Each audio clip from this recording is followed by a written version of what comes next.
kita berkenalan dulu malam hari ini dengan beliau, Imam Hanafi atau Imam Abu Hanifah. Beliau memang lebih dikenal dengan nama Abu Hanifah.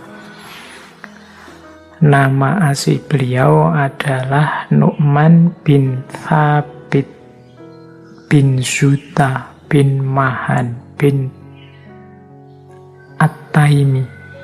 Beliau lahir di Kufah, Irak. Nanti meninggalnya di Baghdad. Ya, beliau nanti dikenal sebagai pendirinya fikih Hanafi. Ini Imam Hanafi ini dikenal sebagai tokoh pertama yang menyusun kitab fikih secara tertib sistematis.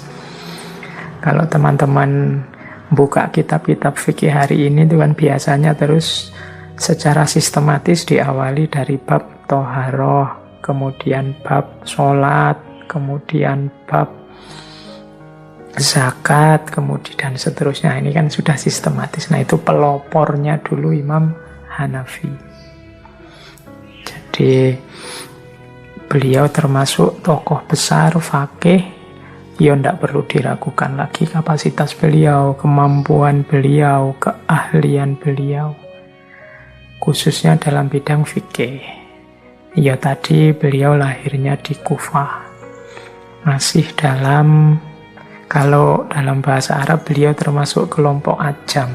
Ajam itu kalau dalam kajian Islam kan dikenal pembedaan antara Arabi dan Ajami. Ajam itu berarti bahasa ibunya, bukan bahasa Arab. Karena Imam Abu Hanifah ini kelahiran Kufah, masih dalam kelompok Persia. Nah, ini satu-satunya dari 4 imam mazhab yang ajami, itu Imam Abu Hanifah.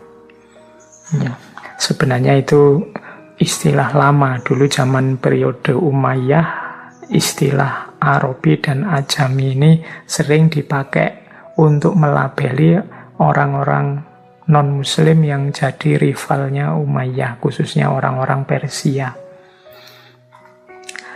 Jadi cuma ya status ajam ini tidak menghalangi seorang Imam Abu Hanifah untuk jadi tokoh besar yang punya pengikut banyak. Beliau ini putra seorang saudagar, pedagang, yaitu pedagang sutra.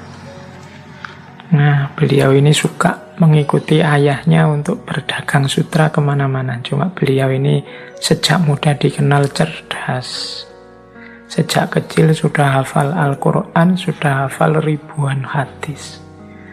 Kebiasaannya yang terkenal itu beliau selain berdagang itu wirawiri ngaji di Masjid Kufah. Nah, mungkin seperti teman-teman hari ini ya, dulu sebelum corona kan ya wirawiri ngaji dari masjid ke masjid, termasuk ngaji ke MCS. Semoga di antara teman-teman nanti adalah yang lahir sekaliber beliau Imam Abu Hanifah ini. Cuma nanti suatu ketika ada yang mengingatkan beliau bahwa beliau itu cerdas, punya potensi, bahkan bisa hafal Al-Quran dan banyak hadis. Mbok yo lebih fokus pada ilmu dulu. Jangan disibukkan dulu untuk membantu ayahnya berdagang. Nah, akhirnya beliau mengikuti nasihat itu dan fokus untuk belajar, menambah ilmu. Terkenal sekali nanti beliau sejak muda sudah mengembara kemana-mana, mengikuti banyak kajian, belajar pada banyak guru. Ada cerita beliau itu pada umur 16 tahun melakukan perjalanan ke Mekah, ke Madinah. Kemudian selain ibadah haji juga beliau menziarahi para guru di sana untuk belajar. Ada banyak tokoh yang beliau temui, misalnya Imam Malik bin Anas, Zaid bin Ali, Ja'far Shadiq, dan lain-lain dari kelompok sahabat dan juga kelompok tabi'in. kegemaran beliau memang di bidang fikih. Bahkan ada yang meriwayatkan beliau ini kalau dihitung gurunya bisa ratusan. Jadi ada yang mencatat beliau ini pernah berguru ke sekitar 93 orang tabi'in dan sisanya pada tabi'in. Makanya saking pinternya nanti beliau ini digelari Imam Al-A'zam oleh masyarakat. Karena beliau tempatnya orang bertanya kalau ada masalah fikih. Salah satu sumber nanti menyebutkan beliau ini telah menyelesaikan 600.000 masalah fikih.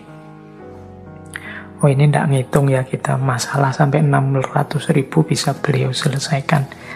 Kita aja kadang ada masalah satu tidak selesai-selesai, sampai gegeran, sampai tawuran bertahun-tahun. Baik, ya kalau dalam cerita kita sehari ini kan banyak masalah itu saja tidak selesai-selesai, gegeran tidak selesai-selesai. Kemarin tentang Maulud Nabi rame, tahun depan Maulud Nabi mesti rame lagi, nanti belum sebentar lagi bulan depan tentang Natal mesti rame lagi. Masalah itu saja, gegeran terus tidak selesai-selesai. Ya semoga insya Allah kapan-kapan Indonesia diberkahi dengan munculnya orang-orang sekaliber Imam Abu Hanifah ini ya. Nah, cuma dari sekian banyak gurunya Imam Abu Hanifah, itu ada satu yang beliau sangat lama berguru, yaitu kepada Syekh Hamad bin Abu Sulaiman.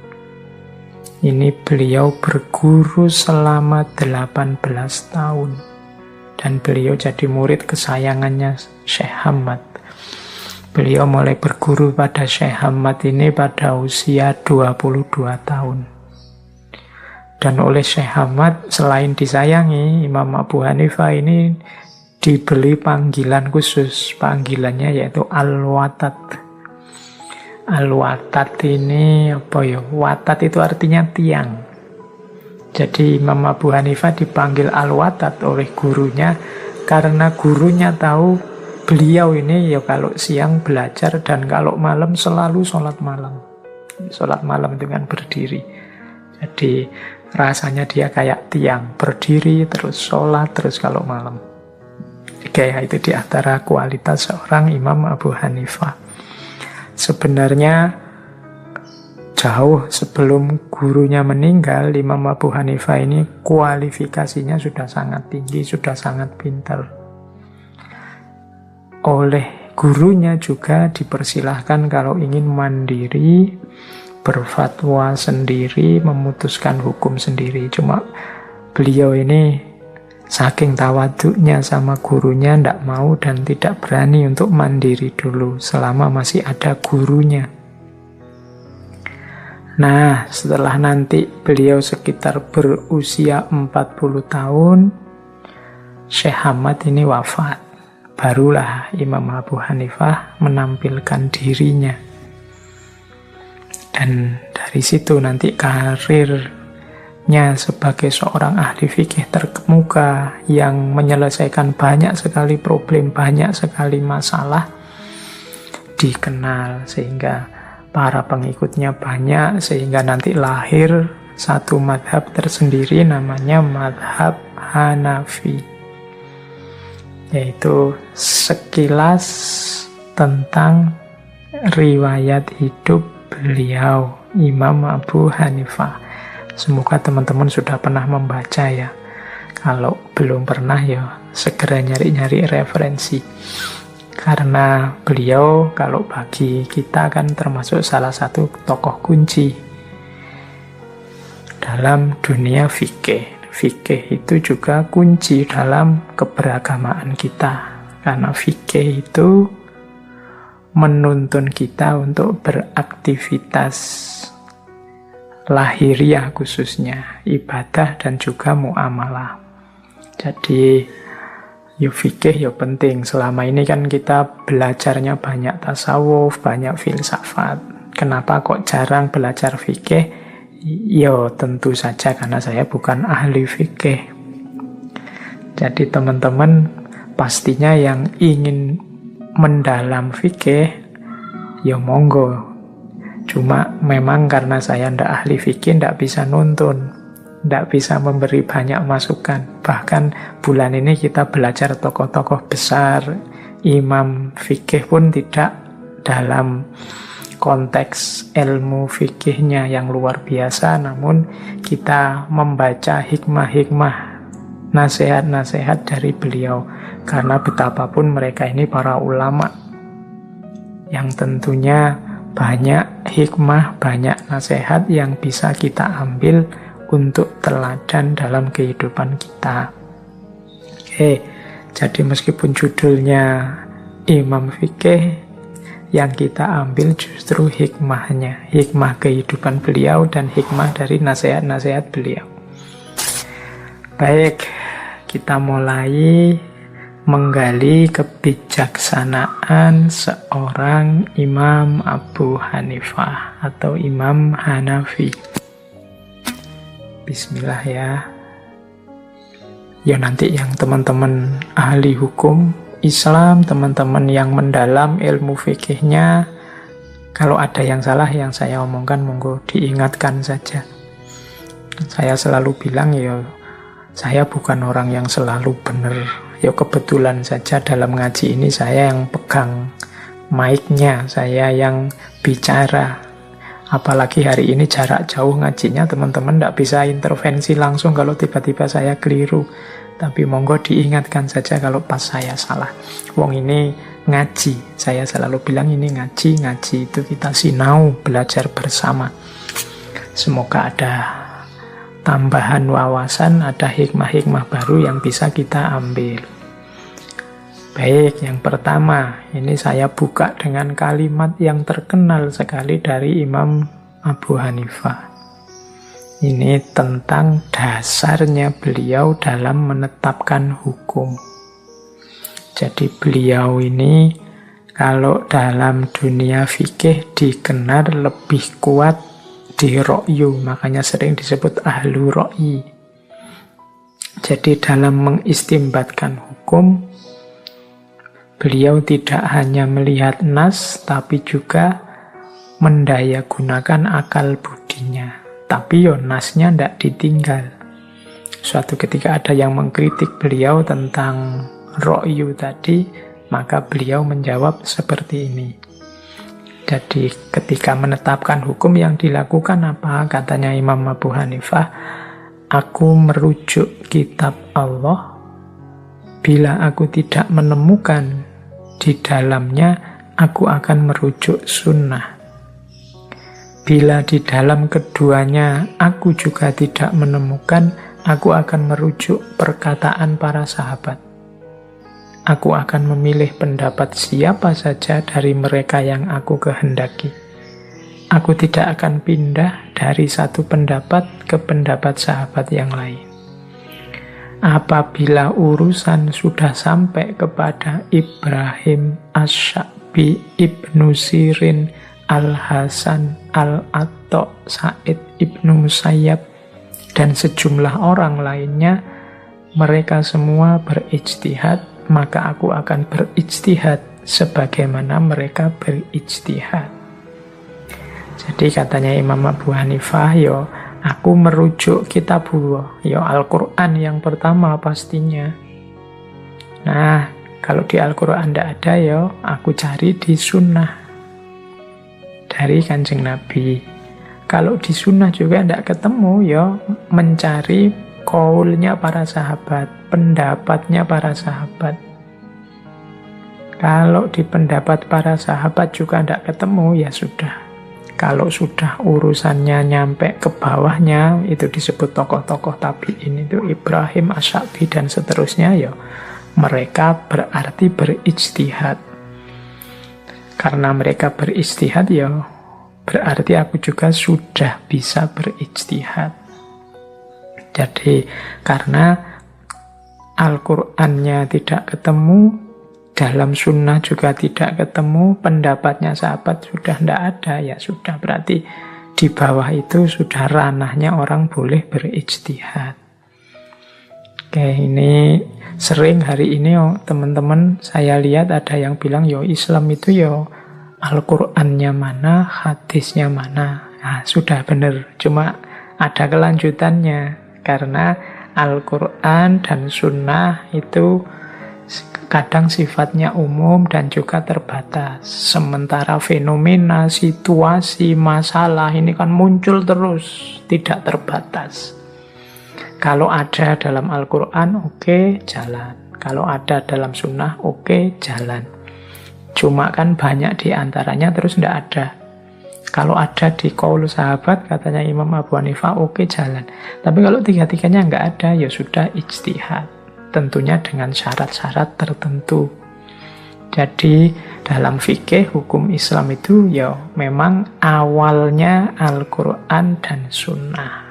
Tidak salah kalau orang ngomong, ayo kita kembali ke Al-Quran dan Sunnah. Semua imam mazhab juga Al-Quran dan Sunnah. Tapi kan tidak cukup itu. Tidak cukup dalam arti banyak hal baru yang muncul yang itu tidak secara tegas ada dalam Al-Quran dan Sunnah. Ini kan perlu memerah lagi cara untuk menetapkan hukumnya. Kalau sudah ada tinggal disebut hukumnya dalam Al-Quran dan Sunnah. Tapi kalau tidak ada, ini kan terus para ulama fikih, imam madhab merumuskan strategi istimbat hukumnya, level-level cara untuk istimbat hukum. Kalau seperti Imam Abu Hanifah ini, beliau tergolong, kalau dalam ilmu fikih namanya mujtahid mustaqil atau mujtahid mutlak mustaqil. Beliau ini merumuskan kaidah-kaidah untuk istimbat hukum dan melakukan istimbat hukum dan nanti diikuti orang banyak. Beliau punya kapasitas itu karena memang ilmunya, wawasannya, pemahamannya, kecerdasannya sangat dalam banyak bidang keilmuan. Makanya beliau ini disebut mujtahid mutlak mustaqil atau mujtahid mustaqil mandiri. Di bawah mujtahid mustaqil itu ada namanya mujtahid muntasib. Mujtahid muntasib ini sebenarnya kualitasnya sebagaimana para imam mazhab, tapi mereka tidak menyusun kaidah-kaidah istimbat sendiri. Tapi mereka mengikuti kaidah yang disusun oleh imam mazhab. Jadi mereka ini mengikuti mazhab tertentu, meskipun sebenarnya mereka sudah memenuhi syarat untuk jadi mujtahid mustaqil. Nah, yang seperti ini namanya mujtahid mutlak muntasib. Kalau dalam mazhabnya Imam Abu Hanifah nanti ada Abu Yusuf. Abu Yusuf ini muridnya yang sangat terkenal sekali. Sebenarnya kapasitasnya juga besar, luar biasa seperti gurunya. Syarat-syarat untuk berijtihad secara mustakil bisa, tapi beliau lebih memilih berijtihad dengan cara mengikuti kaidah-kaidahnya Imam Abu Hanifah. Ada yang bilang mujtahid mutlak itu hari ini, baik yang mustakil maupun muntasib, sudah tidak ada. Jadi itu saya tidak tahu benar apa tidak pendapat ini, tapi itu nama lain dari orang pinter yang selevel Imam Abu Hanifah. Itu hari ini tidak ada, atau sebut saja sulit sekali dicari. Ya semoga nanti pada satu masa ada lagi. Di bawah mujtahid muntasib nanti ada mujtahid muqayyad. Jadi kalau mujtahid muqayyad ini jadi seorang mujtahid yang berijtihad dengan cara mengkiaskan pendapatnya imam mazhab untuk menyelesaikan persoalan baru yang di mazhab itu belum ada pendapatnya. Kalau tadi yang muntasib itu kan metodenya imam madhab dipakai untuk berijtihad. Nah, kalau yang muqayyad ini bukan metodenya, tapi mereka ini mengkiaskan pendapat-pendapat yang sudah ada di madhab itu untuk menyelesaikan persoalan-persoalan baru yang muncul. Jadi mereka tidak menetapkan hukum sendiri secara langsung, tapi memutuskan hukum dengan cara berkias kepada pendapat yang sudah ada di satu madhab. Mujtahid yang semacam ini namanya mujtahid muqayyad. Nanti ada namanya mujtahid tarjih. Kalau mujtahid tarjih ini mujtahid yang mampu mentarjih, jadi menilai dan mencari pendapat yang lebih kuat, pendapat yang kurang kuat, mana pendapat yang lemah. Ini mujtahid tarjih. Jadi dengan mentarjih nanti dia bisa milih, oh ini pendapat yang paling kuat. Ya, kalau dalam mazhab Imam Syafi'i, di mazhab Syafi'i yang dikenal sebagai mujtahid tarjih, misalnya Imam Rafi'i atau Imam Nawawi. Nanti aja juga namanya mujtahid fatwa. Mujtahid fatwa ini orang yang menguasai pandangan-pandangan di satu mazhab dan bisa milih dan menentukan mana pendapat yang lebih kuat yang harus dipakai dan nanti dijadikan dasar untuk berfatwa. Jadi ini orang yang sangat ahli di satu mazhab sehingga punya kemampuan untuk memilih mana pendapat yang lebih kuat, dipilih kemudian dijadikan dasar untuk fatwa. Dan yang terakhir itu mungkin kita. Jadi bukan mujtahid tapi namanya muqallid. Karena ilmunya terbatas, yang bisa kita lakukan ya hanya mengikuti pendapat. Jadi kalau para ulamanya sudah memberi fatwa, memberi tahu hukumnya, ya kita ikuti saja. Wong yo kita ndak punya kemampuan tarjih, kita ndak punya kemampuan fatwa. Bisanya cuma sami'na wa ata'na. Ya kalau orang seperti kita kan tidak mungkin mengistimbat hukum sendiri. Misalnya saya tak kembali ke Quran hadis sendiri langsung, itu tidak level apalagi saya ya. Jadi ilmu Al-Qurannya terbatas, ilmu hadisnya juga terbatas. Karena tidak bisalah kita memutuskan satu hukum, mengistimbat hukum hanya dari terjemahnya atau hanya dari artinya saja, karena di balik teks itu kan ada rupa-rupa aspek yang harus kita gali. Oke, kembali. Wah, saya ngomongnya agak kemana-mana, tidak apa-apa lah, nambah wawasan untuk teman-teman yang mungkin belum tahu, tapi yang bagi sarjana atau mahasiswa syariah, mahasiswa fikih, insya Allah sudah akrab dengan yang saya sampaikan tadi. Nah, ada yang khas dari Imam Hanafi dalam istimbat hukum. Kalau yang Imam Syafi'i kan kita kenal, karena sebagian besar kita Syafi'i. Dasar istimbat hukum itu Al-Quran, Sunnah, Ijma', Qiyas. Kalau Imam Hanafi, yang populer dasar istimbat hukum dari beliau itu ada 6. Yaitu Al-Quran, Sunnah, Qaul Sahabah, kemudian Qiyas, kemudian Istihsan, kemudian Urf. Al-Quran kita sudah kenal, Sunnah kita sudah paham, paling tidak ngerti maksudnya. Qaul Sahabah ya berarti pendapatnya para sahabat. Jadi ini dasarnya untuk istimbat hukum. Kalau di Al-Quran tidak ada, di Sunnah tidak ada, Qaul sahabat tidak ada, yo Qiyas. Qiyas itu menghukumi sesuatu dengan menganalogikan dengan hukum yang lain yang setara atau mirip. Itu namanya Qiyas. Kemudian ada Istihsan. Nah ini yang unik, ada 2 ini. Istihsan sama Urf. Jadi istihsan itu kalau diartikan harafiah maksudnya menganggap baik atau mencari yang baik. Kalau dalam usul fikih istihsan itu meninggalkan satu hukum yang sudah ditetapkan pindah ke hukum yang lain, ya berdasarkan dalil syarak tertentu dengan pertimbangan maslahat. Jadi pindah dari satu hukum ke hukum yang lain karena melihat ada maslahatnya. Ini namanya istihsan. Nah, istihsan ini diterima oleh Imam Hanafi.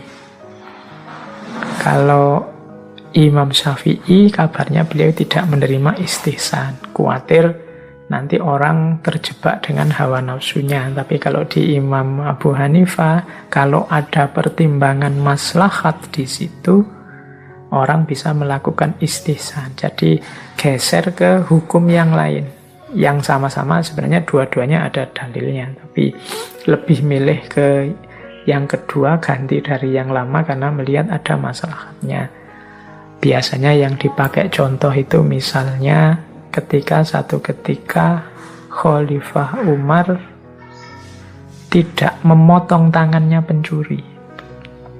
Padahal harusnya pencuri itu tangannya dipotong. Hukum asalnya kan memang fakto'u. Tapi Khalifah Umar dengan kecerdasan beliau, dengan kapasitas beliau memutuskan satu kasus pencurian dengan tidak potong tangan. Nah, ini kan geser dari ketetapannya Al-Quran dengan pendapatnya Khalifah Umar.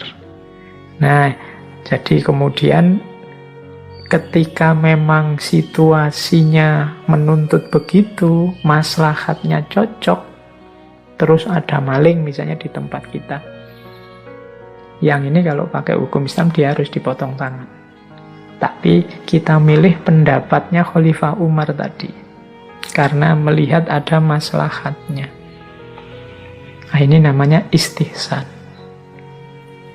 Kasihan ini dia maling ini karena tetangganya pelit semua. Sudah berhari-hari dia tidak makan. Anak-anaknya nangis terus misalnya.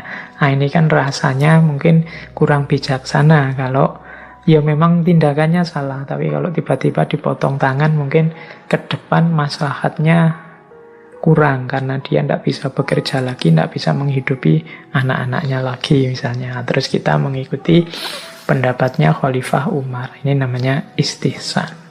Nah, ini kalau di Imam Abu Hanifah dijadikan dasar juga untuk istinbat hukum. Kalau di Imam Syafi'i istihsan tidak termasuk. Seperti saya bilang tadi, karena mungkin beliau khawatir nanti orang-orang ngereng-ngereng sendiri, ngerancang sendiri hukum sesuai keinginannya, kepentingannya, dasar maslahatnya dikira-kira. Kadang-kadang manusia itu kan juga begitu, nyari hilah, nyari trik. Ya dua-duanya bijaksana dengan pertimbangannya masing-masing. Satu lagi, sumber hukum, dasar hukum yang diterima oleh Imam Hanafi, Imam Abu Hanifah adalah urf. Urf ini tradisi atau sering diartikan adat. Ternyata adat yang positif, yang baik, yang ma'ruf. Kenapa disebut ma'ruf? Ya karena dia sesuatu yang dikenal baik. Nah, itu boleh dilanjutkan. Ya cuma memang syaratnya adat ini ya harus uruf yang sahih, bukan uruf yang fasid. Jadi tradisi yang positif, tradisi yang isinya ngaji, yang isinya sholawatan, yang isinya silaturahim, monggo dilanjutkan, tidak apa-apa. Itu meskipun mungkin dalilnya tidak ketemu, tapi dasarnya uruf, dasarnya adat, asal bukan uruf yang fasid, yang isinya nabrak syarak. Jadi isinya nabrak hukum Islam yang jelas. Nah, itu uruf ini bedanya Imam Abu Hanifah dengan imam yang lain tentang dasar istinbat hukum. Jadi selain Al-Quran, juga sunnah. Kalau memang belum ketemu dasarnya dari Al-Quran dan sunnah, bisa qaulnya para sahabat.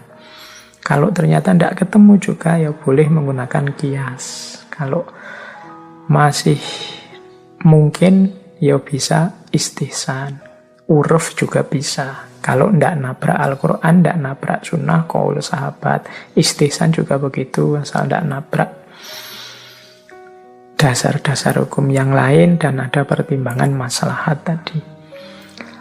Oke, ini nanti ahli fikih yang bisa menjelaskan seperti apa porsinya Al-Quran, sunnah, qaul sahabat, qiyas, istihsan. Paling tidak sampai di titik ini semoga teman-teman semua sadar ternyata memfatwakan hukum itu tidak sesederhana kelihatannya. Makanya sedulur-sedulur semua, teman-teman semua ini yo hati-hati kalau memfatwakan sesuatu, apalagi dasarnya hanya copy paste. Apalagi dari tiba-tiba buka Al-Quran terjemahan sendiri, ketemu kata-kata apa, terus disimpulkan sendiri tiba-tiba maksudnya apa. Tidak sesederhana itu. Oke, jadi termasuk mungkin ada yang hari ini, mana Qurannya, mana sunnahnya. Yo kadang-kadang di Qurannya tidak ada, di sunnahnya tidak ada, tapi dia uruf yang baik. Tapi dia istihsan, ada maslahat yang bisa diambil. Tapi dia dasarnya kias, dianalogikan dengan yang setara, yang sama, atau mengikuti qaulnya sahabat. Nah, ternyata tidak sesederhana sekedar melihat terjemahan Al-Quran maupun sunnah. Baik, kita lanjutkan. Ini menurut Imam Abu Hanifah ya, bukan menurut saya. Kadang-kadang kalau saya dengar rekaman di YouTube yang dipotong-potong itu ya pinter yang motong-motong, cuma kesannya seolah-olah seringkali saya itu pinternya luar biasa, bijaksananya luar biasa. Ya teman-teman harus sadar, wong saya itu menyampaikan gagasannya tokoh-tokoh besar, tokoh-tokoh utama, tokoh-tokoh yang mulia. Jadi yang pinter, yang luar biasa itu mereka, bukan saya. Awas keliru nggih yang mendengarkan rekaman khususnya yang dipotong-potong, sehingga kadang-kadang orang tidak tahu bahwa itu sebenarnya bukan kata-kata saya cuma menyampaikan saja tokoh-tokoh besar itu dengan pikiran-pikirannya. Jadi semoga tidak berhenti di saya, teman-teman harus menggali lebih dalam lagi. Seperti saya bilang, ngaji ini kan hanya cuma mancing saja. Oke, nah saya lanjutkan. Imam Abu Hanifah ini tadi dikenal sebagai ahlu ra'yu. Beliau punya kebijaksanaan tersendiri. Beliau punya pertimbangan yang sangat rasional, sangat manusiawi dalam menetapkan hukum. Ada beberapa karakteristik yang menurut saya perlu diteladani untuk kita hari ini yang pengennya kan Islam yang rahmatan lil alamin. Ada beberapa catatan saya, beliau ini ternyata punya pemikiran yang penuh rahmat ketika memutuskan satu hukum. Misalnya itu ada beberapa catatan saya. Beliau banyak berfatwa dengan pertimbangan berpihak pada yang lemah. Beliau banyak berfatwa dengan pertimbangan memudahkan, tidak menyulitkan. Beliau banyak berfatwa dengan pertimbangan kemanusiaan. Saya contohkan itu kan, misalnya ketika beliau berfatwa bahwa pakaian yang terbuat dari emas dan perak itu harus wajib dijakati. Dengan kalau ketentuannya, kalau dalam fikih itu kan biasanya barang yang dipakai operatif itu kan beda dengan barang yang disimpan seperti emas, perak. Nah ini ada fatwa dari Imam Abu Hanifah ya, meskipun itu kita pakai setiap hari seperti pakaian, tapi kalau terbuat dari emas dan perak ya harus dijakati. Ini mungkin kalau dikiaskan, ini kias awur-awuran ya. Kalau teman-teman punya baju yang mahalnya luar biasa sehingga sampai 1 nisab zakat, ya harus dijakati. Kalau punya motor atau sepeda, sekarang kan lagi booming sepeda itu, yang mahalnya luar biasa, harus dipertimbangkan juga kewajiban zakatnya. Jangan seneng-seneng sendiri, tetap ingat berbagi dan kewajiban berbaginya. Termasuk fatwa beliau. Beliau berfatwa juga kalau orang itu punya utang, ya ndak wajib zakat. Ya, karena orang yang hutang juga kan termasuk malah dari bagian 8 asnaf itu yang harus diberi zakat. Tapi ini menurut saya contoh-contoh pertimbangan fatwa yang berpihak pada fakir miskin, berpihak pada yang lemah. Yang kedua, Imam Abu Hanifah ini terkenal memudahkan kalau berfatwa. Di situ saya kasih contoh hukum ketika orang tidak tahu kiblat. Jadi orang sholat misalnya sangat gelap, atau mungkin kita pergi kemana sendirian, ndak ngerti arah, mau sholat, iki terus kiblatnya mana? Nah itu kan nanti ada yang punya pendapat ya sesuai keyakinan, kemudian kalau nanti ternyata terbukti salah kiblatnya, ya sholatnya harus diulang. Tapi Imam Abu Hanifah berfatwa ya asalkan tadi sudah serius berusaha mencari kiblat yang benar, dan kemudian punya keyakinan di awal sholat mungkin ini yang benar, ya sudah sholatnya sah, tidak perlu diulang. Syaratnya sudah berusaha mencari. Nah, ini menurut saya contoh kemudahan. Banyak gagasan-gagasan beliau yang isinya kemudahan-kemudahan. Kemudian ada juga kemanusiaan. Nanti bagi teman-teman ini yang muda-muda, kalau ada yang tanya, boleh enggak wali atau boleh enggak orang tua memaksa anaknya kawin? Kalau menurut Imam Abu Hanifah, perkawinan yang dilakukan secara paksa terhadap anak perempuan itu hukumnya tidak sah. Kalau anaknya menolak, ya terpaksa mestinya ya menolak ya.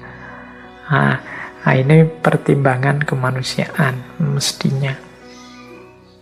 Jadi bahkan nanti anak perempuan yang sudah sangat dewasa, umurnya sudah banyak, dipersilahkan mencari pasangan hidup sendiri.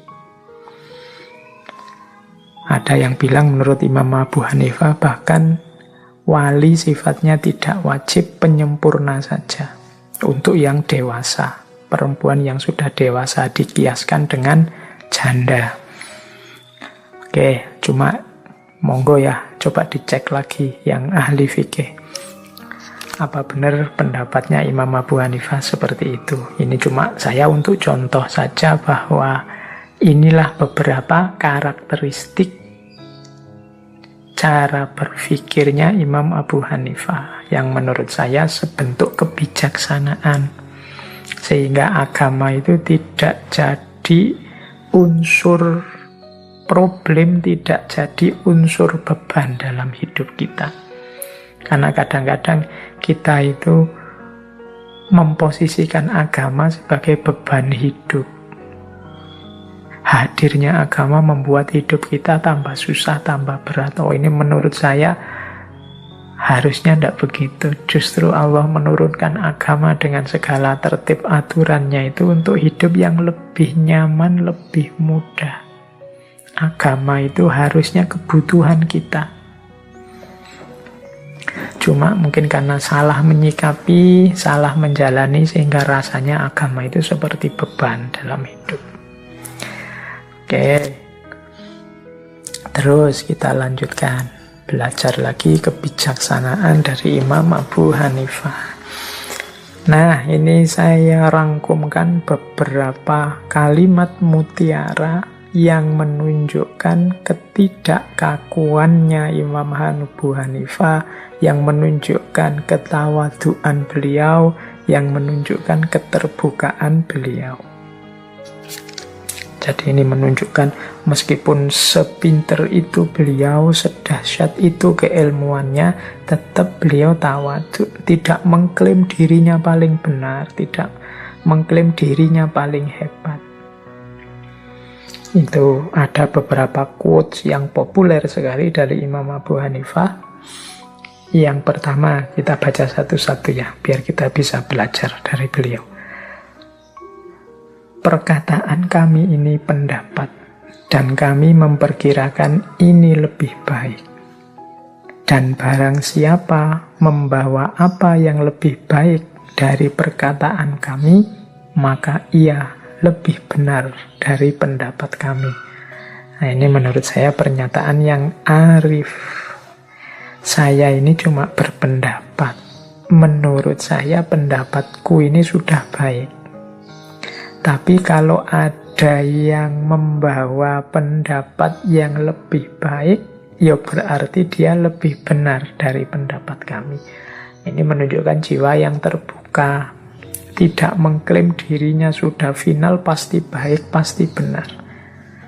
Jadi kalau ketemu dalil yang lebih kuat, kalau ketemu dasar yang lebih benar, ya siap mengambil, siap menerima dasar dalil yang lebih kuat tadi. Meskipun beliau ini levelnya imam madhab, tapi sifatnya masih terbuka, mau menerima masukan kebenaran yang baru, tidak mengklaim dirinya selalu benar. Ini menurut saya perlu diteladani. Kadang-kadang kita itu ilmu ini mau sidik baru ngerti 1-2 ayat, mengklaim dirinya sudah paham dan sangat paham tentang agama. Kalau dikritik orang terus marah-marah, mencak-mencak. Enggak, padahal orang selevel Imam Abu Hanifah saja, ya kalau ada orang membawa yang lebih baik, mungkin dalil yang lebih kuat, mungkin argumen yang lebih masuk akal, ya berarti dia lebih benar dari pendapat kami. Itu yang pertama. Yang kedua, ini juga kalimat, apabila telah sahih sebuah hadis, maka hadis tersebut menjadi mazhabku. Jadi kalau ada hadis kok terbukti memang hadis itu sahih, ya sudah, berarti itulah mazhabku. Nah, ini untuk mengkritisi orang-orang yang mengkritik beliau ini ahli ra'yu, mesti pakai akalnya saja. Enggak lah. Kan yang tadi nomor 1 Al-Quran, nomor 2 Sunnah. Dan beliau sendiri bilang, ya kalau ada hadis sudah jelas sahih, ya berarti itu mazhabku, itu saja. Itu nyambung dengan kalimat selanjutnya. Apabila saya mengatakan sebuah pendapat yang menyelisihi kitab Allah dan hadis Rasulullah yang sahih, maka tinggalkanlah perkataanku. Jadi tidak mutlak perkataanku pasti benar. Kalau nanti ternyata terbukti, oh pendapatku ini nabrak Al-Quran, nabrak hadis yang sahih, ya sudah, katanya Imam Abu Hanifah, tinggalkan saja pendapatku, perkataanku. Oke, terus. Tidak halal bagi seseorang untuk mengambil atau memakai pendapat kami selama dia tidak mengetahui dari dalil mana kami mengambil pendapat tersebut. Haram bagi orang yang tidak mengetahui dalilku, dia berfatwa dengan pendapatku. Nah, ini jadi beliau tidak sekedar ingin diakui dan diikuti, tapi beliau ini ingin umat Islam itu ya cerdas, ya sadar dengan pilihan-pilihannya. Tidak cuma follower, tidak cuma mengikuti ini, mengikuti itu, tapi dia punya argumen, punya dasar mengapa dia ikut ini, ikut itu, dan dalilnya apa. Makanya Imam Abu Hanifah melarang orang hanya ikut saja tidak tahu dalilnya. Monggo kalau mau ikut pendapatku, mungkin dengan kata lain begitu, tapi lihat juga argumennya, lihat juga dalilnya yang digunakan. Jadi ikut percaya dengan tahu dalilnya, dengan ikut percaya dengan tidak tahu dalilnya, ya kualitasnya berbeda. Kalau yang pertama namanya taklid, kalau yang kedua namanya ittiba. Ittiba itu ikut dan tahu dalilnya. Kalau taklid itu pokoknya manut saja. Pendapatnya Imam Abu Hanifah apa? Ini, ya sudah saya ikut, itu manut saja. tadi beliau punya fatwa-fatwa yang di depan tadi, wah cocok saya dengan Imam Abu Hanifah, saya ikutlah. Nah, itu yang tidak disukai oleh Imam Abu Hanifah. Mbok yo kamu cek dulu dalilnya, alasannya beliau berfatwa begitu. Biar hidup kita ini hidup yang sadar, bukan hanya hidup yang ikut-ikutan. Dan yang terakhir, beliau menyatakan sesungguhnya kami adalah manusia biasa. Kami berpendapat pada hari ini dan kami rujuk atau kami batalkan pendapat tersebut pada pagi harinya atau esok harinya, mungkin maksudnya begitu. Jadi ini kesadaran yang tinggi dari Imam Abu Hanifah bahwa ya kita ini manusia, kita punya keterbatasan. Sepinter apapun kita tidak tahu segalanya.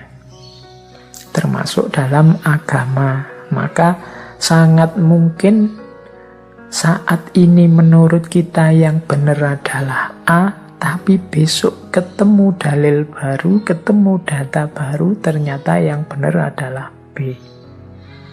Ya kalau bertemu situasi semacam itu, ya jangan ragu-ragu untuk rujuk atau membatalkan kemarin yang terlanjur ngomong A. Tidak perlu gengsi dalam kebenaran dan kebaikan.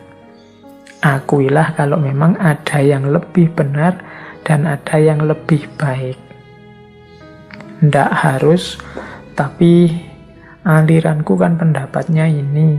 Pokoknya tetap ikut aliranku. Itu sering jadi bloknya, sering jadi penghalangnya kita menemukan kebenaran. Maka ya sudah, diakui saja, wong kita semua ini manusia, kadang-kadang keliru. Kalau memang jelas keliru, ternyata memang ada yang lebih benar, ya jangan segan-segan mengambil yang lebih benar. Nah, ini kebijaksanaan yang dituntunkan oleh Imam Abu Hanifah. Ini bagian ini sebenarnya menurut saya tuntunan yang luar biasa untuk kita hari ini.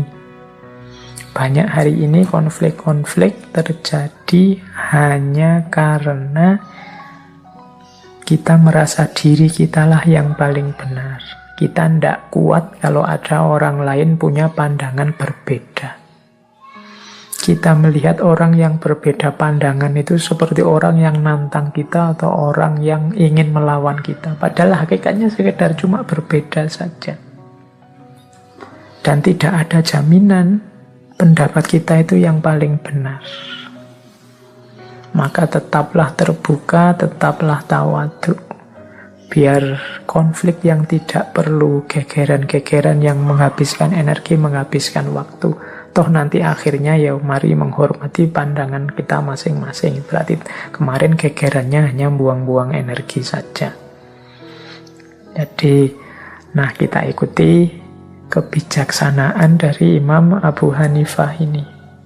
Jadi ya saya ini manusia biasa. Kadang saya ngomong di satu hari, ternyata besoknya ada data baru, dalil baru yang lebih baik, lebih benar. Yuk, berarti pendapat itu yang kemarin sudah saya omongkan saatnya direvisi. Nah, jadi kan enak, tidak pakai ngotot, tidak pakai ngeyel. Oke, ini menurut saya kebijaksanaan dalam berpikir. Baik, kita lanjutkan. Oke, sekarang kita masuk ke hikmah-hikmah. Nanti saya bagi dua ya, hikmah dari kisah-kisahnya Imam Abu Hanifah, kemudian nanti nasihat-nasihat beliau. Ada nasihat kepada murid-muridnya, ada nasihat kepada putra beliau. Nah, saya awali dari satu cerita yang terkenal untuk hikmah yang pertama. Ada cerita yang sangat terkenal sekali ketika Imam Abu Hanifah suatu ketika berpapasan dengan seorang anak kecil. Anak kecil ini memakai sepatu dari kayu. Apa kalau di kita ya di Jawa namanya teklek. Nah, atau bakia. Katanya Imam Abu Hanifah, wong ini anak kecil, pakai sepatu kayu lari-lari khawatir jatuh. Terus diingatkan oleh Imam Abu Hanifah, nak, hati-hati, jangan sampai kamu tergelincir. Nah, anak ini terus menerima nasihat dari Imam Abu Hanifah sambil tersenyum. Kemudian dia tanya, bolehkah saya tahu nama bapak siapa? Kata anak itu. Terus dijawab oleh Imam Abu Hanifah, nama saya Nu'man. Oh, berarti bapak ini ya yang gelarnya Al-Imam Al-A'zam. Kata anak kecil tadi. Mungkin dia lihat cara berpakaiannya beliau, Imam Abu Hanifah. Jangan lupa Imam Abu Hanifah itu dikenal sebagai ulama yang suka kerapian. Kalau pakai baju ya yang bersih, suka parfum yang wangi-wangi. Sehingga menyenangkan orang yang dekat dengan beliau. Nah, mungkin anak ini ngerti dari cara bicara, cara berpakaian. Apalagi terus namanya ya Nu'man. Nama asli beliau kan memang Nu'man. Nah, anak itu jadi, oh berarti bapak ini ya yang Imam A'zam itu. Dijawab oleh Imam Abu Hanifah, bukan saya yang memberi gelar itu, nak. Masyarakat saja, mungkin karena masyarakat itu berprasangka baik, husnudzon, memberi saya nama itu. Terus anak itu bilang begini, ini mungkin dapat ilham langsung dari Allah atau bagaimana, saya tidak tahu. Tiba-tiba dari mulut anak ini keluar kata-kata, wahai imam, hati-hatilah dengan gelar bapak. Jangan sampai bapak tergelincir ke neraka karena gelar. Sepatu saya ini mungkin hanya menggelincirkan saya di dunia. Tapi gelar bapak dapat menjerumuskan bapak ke dalam api neraka yang kekal. Jika kesombongan dan keangkuhan menyertainya. Wah, sampai di titik itu terus Imam Abu Hanifah menangis dan sekaligus bersyukur, berterima kasih atas nasihat dari anak kecil. Ini ada beberapa hikmah dari cerita ini. Yang jelas yang pertama adalah kebaikan, nasihat itu bisa datang dari mana saja. Tergantung kita ini terbuka apa tidak. Tergantung kita ini bisa tawadhu menerima masukan atau tidak. Kalau kita tidak terbuka, tidak tawadhu, mungkin respon terhadap kata-kata anak kecil tadi berbeda. Mungkin kalau kita, mungkin saya, apa teman-teman, mungkin kalau ada anak kecil cerewet kayak gitu ya paling dicuekin. Atau kita tanggapi, alah, cah cilik wae ngerti opo. Alah, anak kecil saja ngomongnya ndak jelas, misalnya ngomong opo toh, dia sendiri paling ya ndak paham ya tanggapan-tanggapan kita itu. Tapi kalau Imam Abu Hanifah, meskipun hanya dari seorang anak kecil, teguran itu diterima, bahkan beliau sampai menangis. Itu hikmah yang pertama. Hikmah yang kedua ya tentunya isi nasihatnya.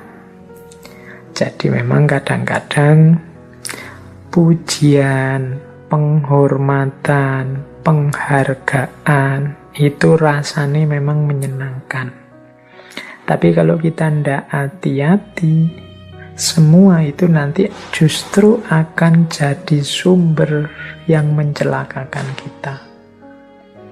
Jadi kalau kita tidak hati-hati menyikapinya, terus kita merasa besar, kita merasa penting, kita merasa luar biasa, kita merasa lebih dari yang lain dan lain sebagainya, maka keutamaan-keutamaan tadi, kebaikan-kebaikan yang dipuji orang tadi justru akan berbalik menjadi sesuatu yang mencelakakan kita, khususnya nanti di akhirat. Maka anak kecil tadi mengingatkan, kalau cuma teklek atau bakia ini yang membuat saya jatuh, ya paling kaki saya sakit sementara, cuma itu aja. Tapi kalau kesombongan, kalau keangkuhan menyertai, kesuksesan menyertai gelar-gelar pujian-pujian, dia bisa jadi akan menyerumuskan dalam kesengsaraan selamanya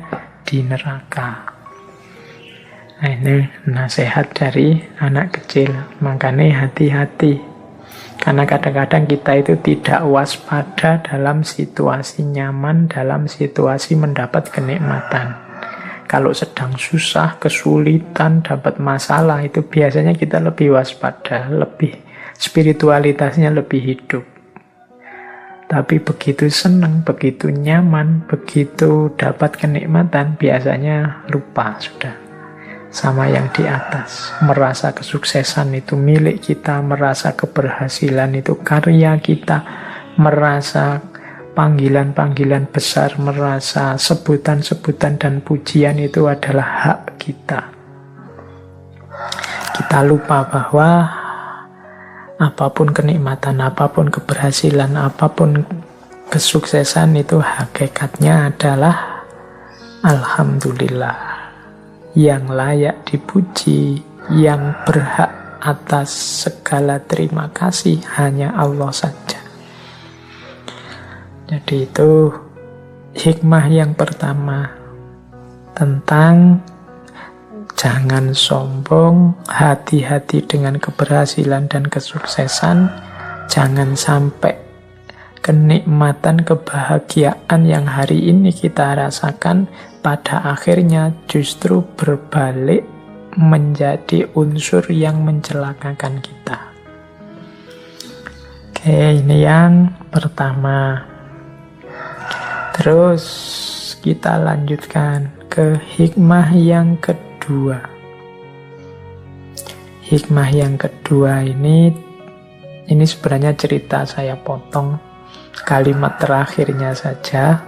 Jadi suatu ketika Imam Abu Hanifah ini jalan di sebuah jalan, tiba-tiba dia melihat ada orang mencuri buah apel. Nah, setelah orang ini mencuri, diikuti oleh Imam Abu Hanifah. Buah curi, mungkin ngutil di pasar gitu ya, ada orang jualan di pinggir jalan, dan tiba-tiba dia mengambil satu apel tanpa setahu yang jual. Orang ini diikuti oleh Imam Abu Hanifah. Nah, terus setelah diikuti, apelnya ini terus disedekahkan pada orang tidak mampu. Mungkin kayak diilustrasikan tadi, ngambil ngutil, terus hasil dia apel ini dibawa, mungkin ada orang ngemis, ada orang minta-minta, dikasih apel itu. Nah, disedekahkan. Didekati oleh Imam Abu Hanifah. Kemudian, kenapa sampean mencuri? Saya pikir sampean mencurinya karena kelaparan. Tapi ternyata kok habis mencuri langsung diberikan ke orang tidak mampu. Nah, jawabannya pencuri itu, tidak, saya tidak kelaparan, wahai orang tua. Saya itu hanya ingin cari pahala. Imam Abu Hanifah tanya, lu bagaimana caranya mencari pahala kok seperti itu? Iya, katanya orang ini. Jadi saya mencuri satu apel, terus saya sodakohkan. Bukankah kalau saya sodakoh satu, pahalanya 10? Berarti saya mencuri dosanya 1, saya sodakoh pahalanya 10. Kalau di total berarti 10 pahala dikurangi 1 dosa, saya masih untung 9 pahala. Nah, itu orang yang melakukan trik dalam hukum. Itulah nanti terus jawabannya Imam Abu Hanifah apa? Kamu telah mencuri dan ditetapkan atasmu dosanya. Lalu kamu bersedekah dengan barang curian tersebut. Ketahuilah Allah tidak sudi menerima sedekah itu. Karena Allah itu maha baik dan tidak menerima kecuali yang baik. Jadi yang tersisa darimu bukan 9, tapi hanya satu dosa tadi, dosamu mencuri. Jadi ini mungkin sering saya ilustrasikan ya, kadang-kadang orang mengkalkulasi pahala dan dosanya. Jadi misalnya orang habis korupsi, terus uang hasil korupsinya dipakai membangun masjid, dipakai sedekah. Seolah-olah nanti ini kan sedekah itu berkali lipat pahalanya. Jadi kalau dikurangi dengan dosanya korupsi, ya masih untung lah. Nah, ini perhitungan dagang dengan Allah. Jangan lupa, katanya Imam Abu Hanifah, bersedekah atau melakukan kebaikan itu diterima kalau jalannya juga baik. Mencuri, ya itu jelas bukan jalan yang baik. Berarti sedekahnya pasti tidak diterima. Maka jangan dihitung bahwa dia berkali lipat. Oh, tidak diterima. Kalau tidak diterima kan nilainya 0. Berarti yang tersisa apa? Dosamu mencuri, dosamu korupsi saja. Jadi misalnya habis korupsi dipakai umroh misalnya, seolah-olah terus dosanya bisa hapus. Enggak. Kebalikannya malah, umrohnya tidak diterima. Kenapa? Karena menggunakan jalan yang jelek, jalan yang salah. Allah tidak menerima sedekahnya, Allah tidak menerima umrohnya. Kenapa? Jalannya keliru. Yang tersisa tetap hanya dosanya saja. Jadi matematikanya salah. Jadi ya kalau diterima, wong ya tidak diterima. Kenapa tidak diterima? Jalannya salah. Kalau jalannya salah kan tidak nyampe. Sedekah dengan jalan maling, tidak nyampe. Nah ini hikmah ya, kita sering mengkalkulasi seolah-olah kalau dosa kita sedikit dikurangi amal kita yang banyak, hasilnya masih plus. Ya jangan lupa nanti ada amal kecil bisa meruntuhkan dosa-dosa yang besar, dan sebaliknya ada dosa yang kecil bisa meruntuhkan amal-amal yang besar luar biasa. Kalau Allah menghendaki, maka jangan bangga dengan amal-amal kita yang besar, juga jangan putus asa dengan kurangnya amal-amal baik kita. Tetap berusaha, insya Allah nanti Allah datang dengan ridhonya. Tidak harus dikalkulasi sampai detail bahwa ini pahalanya sekian, insya Allah kalau digabung dengan dosaku ya masih surplus dan lain sebagainya. Lakukan kebaikan sebanyak mungkin yang kita mampu. Siapa tahu dari sekian banyak kebaikan salah satunya nanti yang berkenan menghadirkan ridhonya Allah. Kan ada ceritanya Imam Syafi'i itu yang populer sekali. Jadi ada cerita seorang ulama bermimpi bertemu Imam Syafi'i. Terus ulama ini bertanya, apa yang dilakukan Allah kepadamu? Kok Imam Syafi'i? Imam Ghazali. Jadi cerita tentang Imam Ghazali. Jadi apa yang dilakukan oleh Allah kepadamu, wahai Imam Ghazali? Imam Ghazali ini kan dikenal karyanya banyak, luar biasa. Sampai hari ini termasuk Ihya Ulumuddin, termasuk kitab-kitabnya yang lain. Nah, satu ketika ada ulama bermimpi bertemu Imam Ghazali. Waktu Imam Ghazali ditanya, apa yang dilakukan Allah kepadamu setelah engkau meninggal? Jadi Imam Ghazali kemudian bilang, ya waktu Allah bertanya padaku, apa yang engkau bawa menghadapku? Terus Imam Ghazali menunjukkan semua yang menurut beliau amal baik. Nulis kitab lah, kemudian mengajar lah, macam-macam yang jumlahnya tidak terhitung, luar biasa.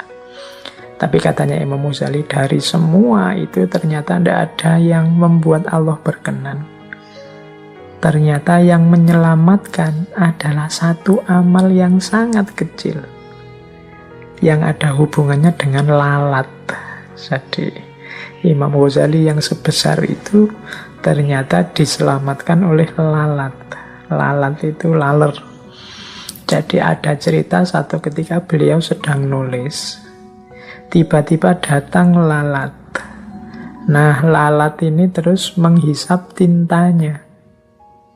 Tinta yang beliau pakai untuk nulis. Dan beliau kasihan sama lalat itu, terus dibiarkan, silahkanlah, hisaplah tinta itu sekenyang mungkin.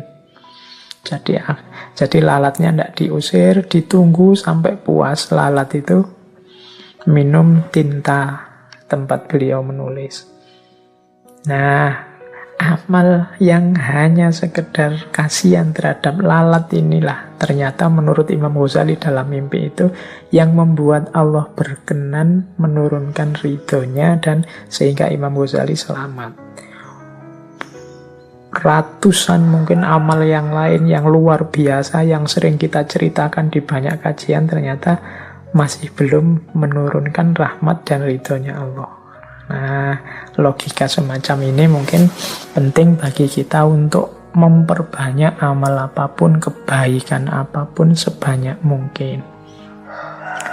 Terus yang kedua, kita cari hikmah lagi ya. Selanjutnya ada cerita tentang Imam Abu Hanifah. Jadi satu ketika Imam Abu Hanifah ini mendengar orang memujinya.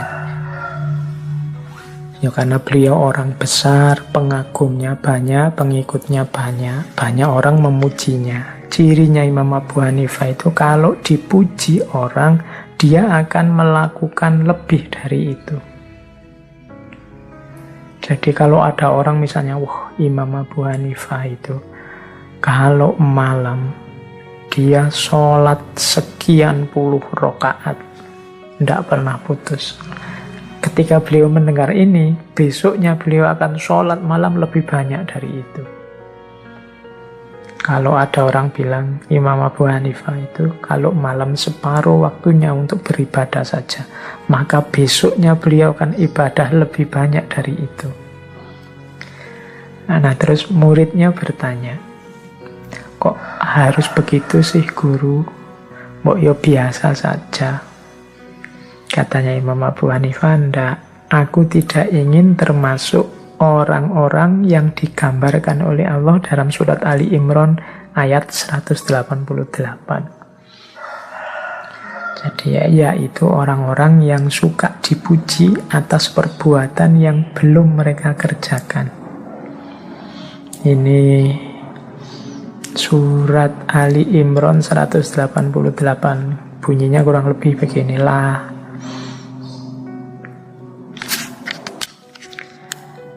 La tahsabanna alladzina yafrahuna bima atau wa tuhibbuna wa yuhibbuna ayyuhmadu bima lam yaf'alu fala tahsabannahum bima fazatim minal azab walahum azabun alim. Kurang lebih begitu, semoga tidak salah.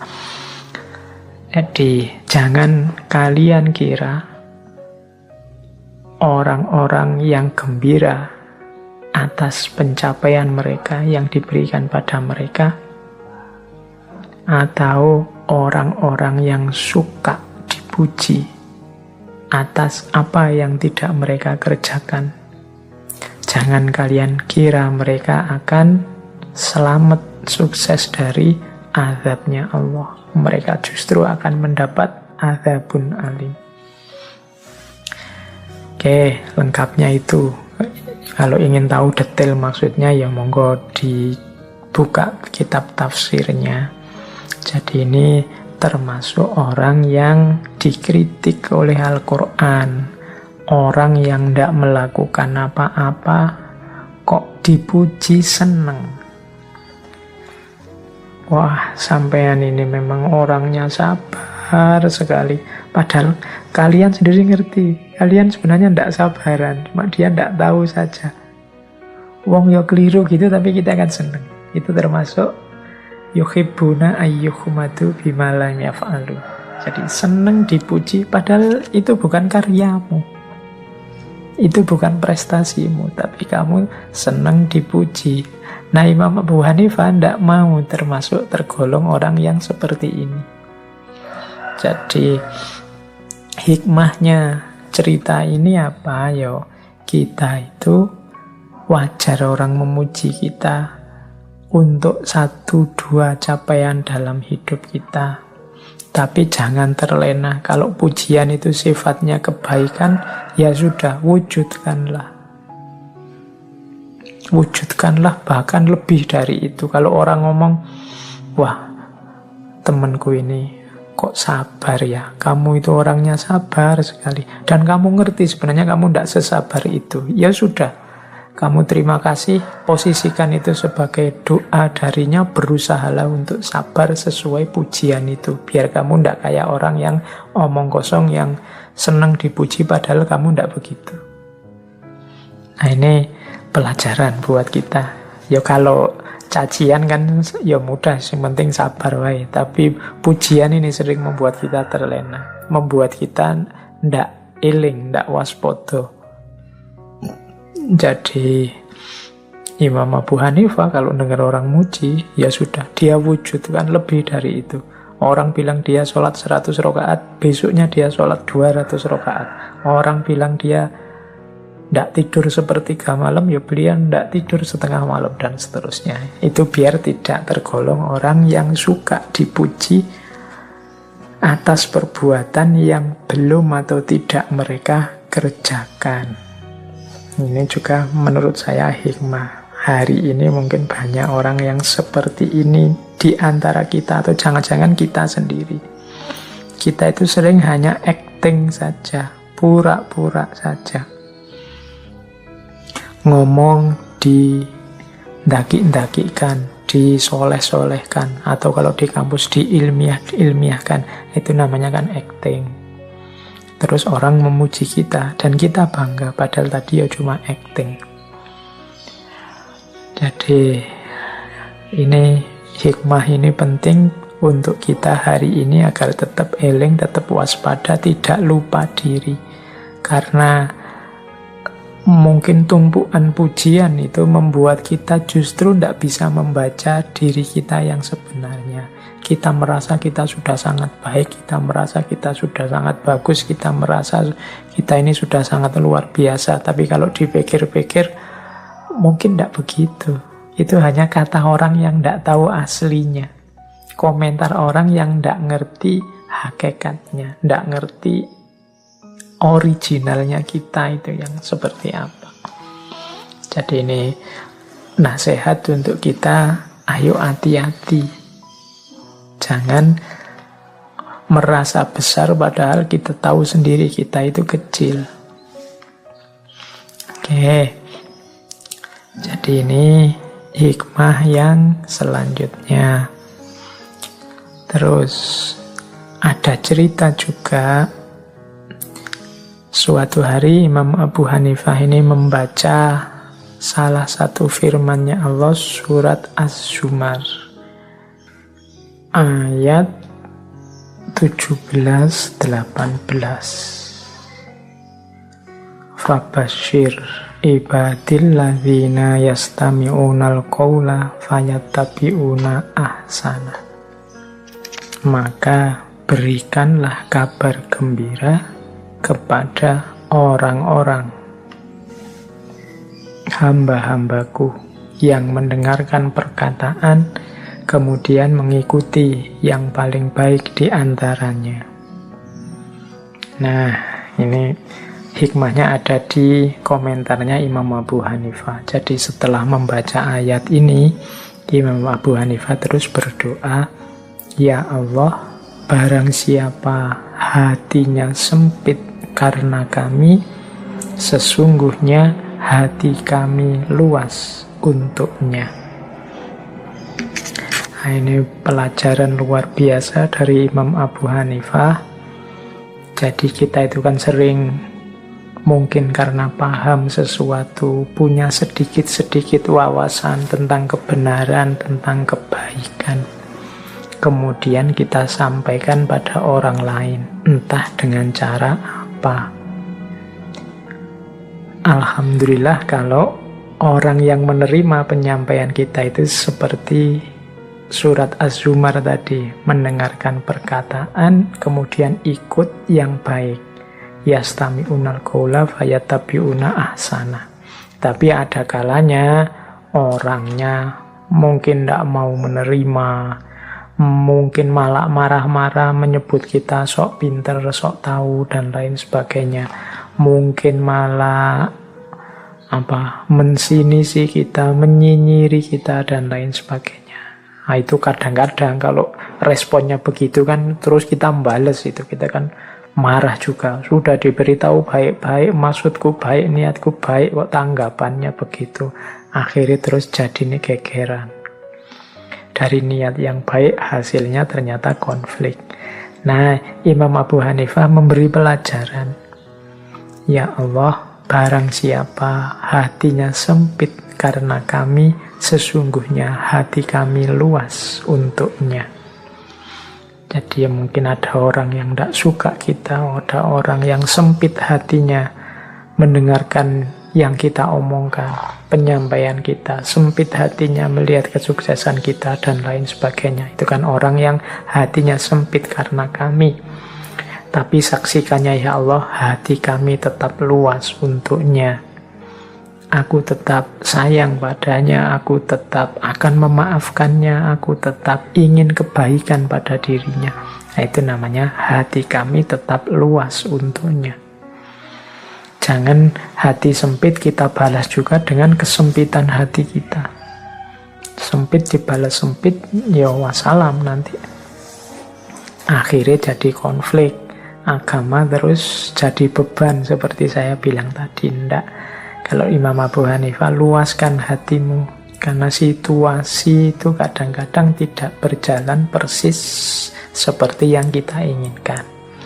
Makanya beliau berdoanya, ya Allah, barang siapa hatinya sempit karena kami, sesungguhnya hati kami luas untuknya. Ini mungkin penting untuk kita hari ini di era medsos ini yang kita sering bertukar kata, bertukar nasihat, yang kadang-kadang tanggapannya tidak seperti yang kita inginkan.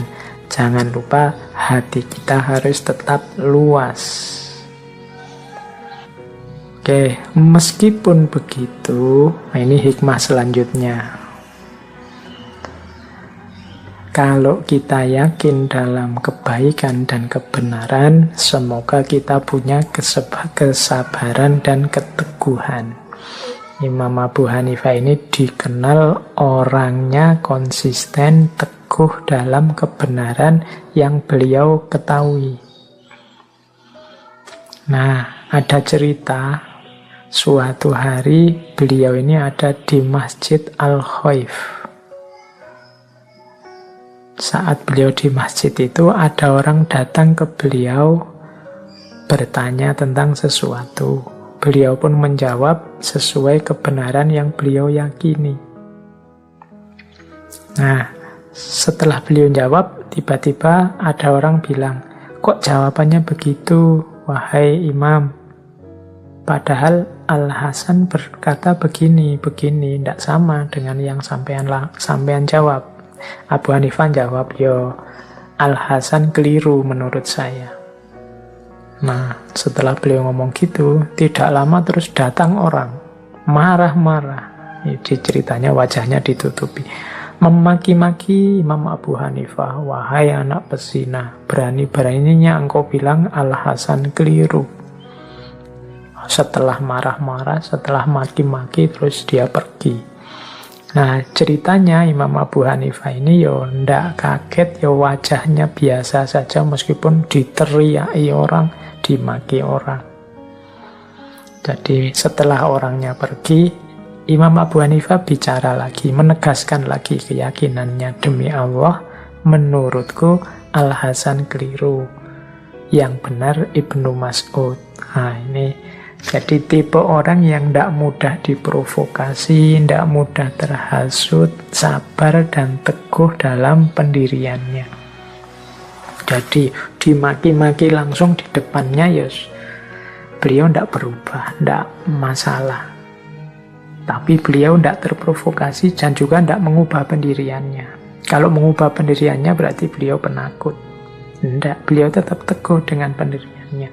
Orangnya pergi ya tetap dia bilang, tetap menurut saya Al-Hasan yang salah dan Ibnu Mas'ud yang benar. Ini mungkin tentang satu masalah tertentu. Mungkin Al-Hasan di sini seorang tokoh yang mungkin dikagumi. Sehingga ketika ada yang mengkritik, ada yang marah. Tapi Imam Abu Hanifah tetap dengan sikapnya yang teguh, sabar, tapi juga tidak mudah terprovokasi. Ini juga menurut saya pelajaran yang penting dalam kita menjalani hidup hari ini, yang berseliweran caci maki, tidak sekedar kritik, berseliweran kritikan-kritikan pedas, kadang ya tidak mengarah, kritik yang tidak mencerdaskan tapi kritik yang menghancurkan. Nah, itu sikap-sikap seperti yang dilakukan oleh Imam Abu Hanifah ini menurut saya penting bagi kita untuk dipedomani. Baik, sekarang kita lanjutkan dengan nasihat-nasihat beliau. Jadi kalau tadi kan hikmah-hikmah dari beberapa fragmen kehidupan beliau. Sekarang kita lanjutkan dengan nasihat-nasihat beliau. Yang pertama, ini nasihat beliau kepada murid utama beliau, Yusuf bin Khalid As-Simani. Ini nasihat kepada Yusuf bin Khalid As-Simani saat muridnya ini akan terjun mengabdi ke tengah masyarakat. Ya, nasihatnya panjang, sebenarnya saya potong beberapa saja untuk menggambarkan bagaimana cara menghadapi masyarakat yang dinasihatkan oleh Imam Abu Hanifah kepada Yusuf bin Khalid. Katanya Imam Abu Hanifah antara lain begini: jika engkau salah dalam berinteraksi dengan masyarakat, mereka akan menjadi musuhmu, sekalipun mereka adalah bapak dan ibumu. Tetapi jika engkau berinteraksi dengan baik, sekalipun mereka bukan kerabatmu, mereka akan menjadi seperti bapak dan ibumu. Jadi ini yang pertama menasehati, ya karena kita ini hidup di tengah masyarakat, ya kita harus berinteraksi dengan baik di tengah masyarakat, dengan masyarakat. Jangan mencari masalah, jangan bikin konflik di tengah masyarakat, jangan mancing yang membuat mereka tersinggung, membuat mereka marah dan tidak berkenan. Karena kita hidup di tengah-tengah mereka. Kalau kita tidak baik dengan mereka, mereka akan jadi musuh kita. Dan bermusuhan dengan masyarakat itu ya kiamat dalam hidup kita. Bahkan seandainya mereka bapak dan ibu kita sendiri, itu kan juga orang-orang sekeliling kita. Jadi bahkan ibu bapak, kalau kita mempergaulinya tidak baik, ya bisa jadi musuh. Maka perhatikan pertama-tama interaksimu dengan mereka. Kalau engkau baik dengan masyarakatmu, meskipun mereka orang lain, bahkan mereka bisa menjadi seperti bapak dan ibumu. Itu nasihat pertama. Nasihat kedua, sebaiknya engkau mengikuti kemauan masyarakat. Sabar, baik budi, lapang dada. Berpenampilan baik, berbanyaklah memakai minyak wangi, lemah lembutlah. Jangan banyak mencela sehingga sulit berbuat adil. Peliharalah sholatmu, sedekahkanlah makananmu, karena orang bakhil tidak akan bisa dijadikan pemimpin.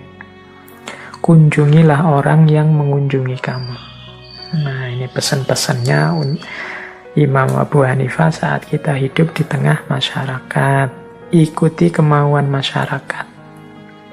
Jadi kita harus paham ini sebenarnya keinginannya masyarakat apa sih, kita ikuti. Mungkin berat, karena beberapa mungkin tidak cocok dengan kita. Tapi ya tetap sabar, tetap baik budi pekerti kita dan lapang dada, yang luas hatinya. Kemudian juga perhatikan penampilan.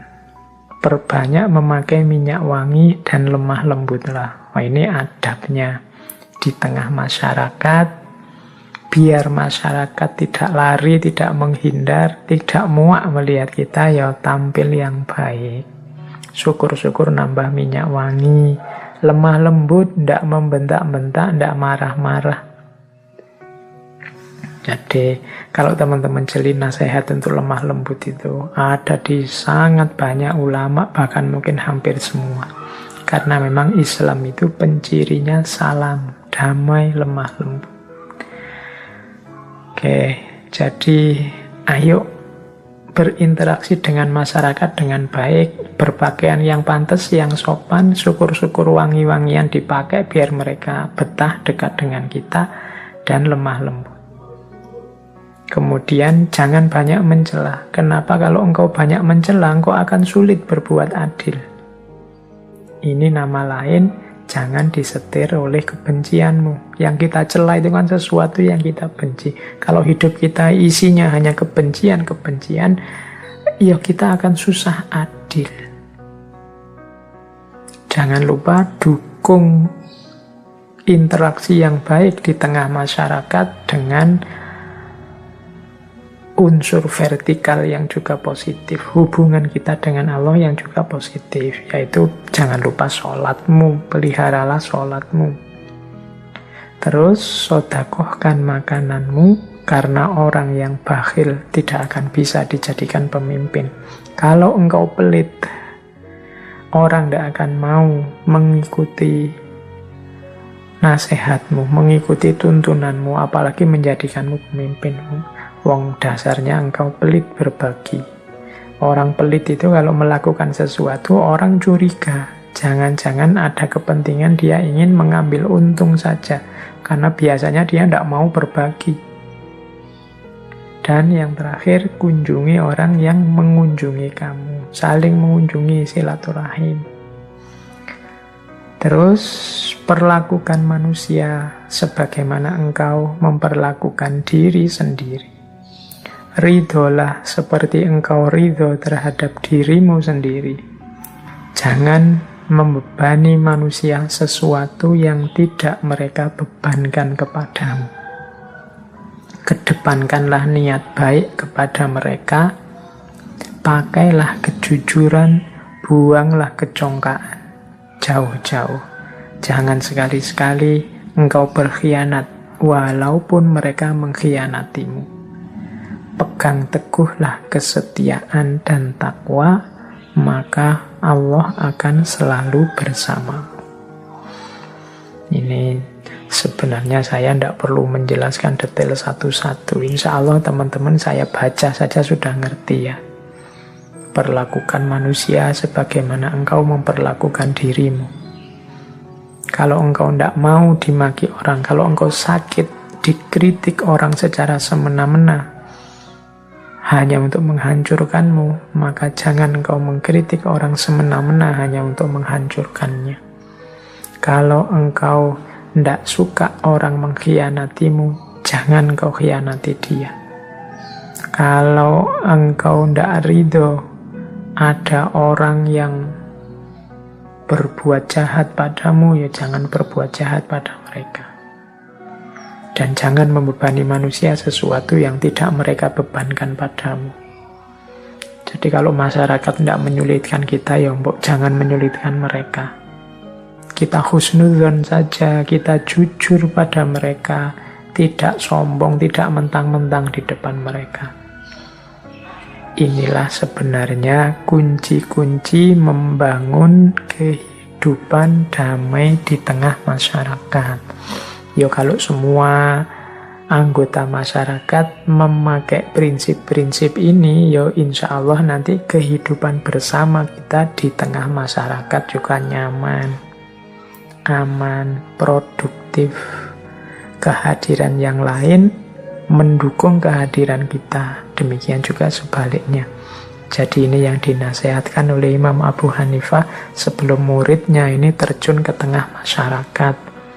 Jangan mentang-mentang pinter, jangan mentang-mentang sudah ahli, terus ingin menang sendiri di tengah masyarakat.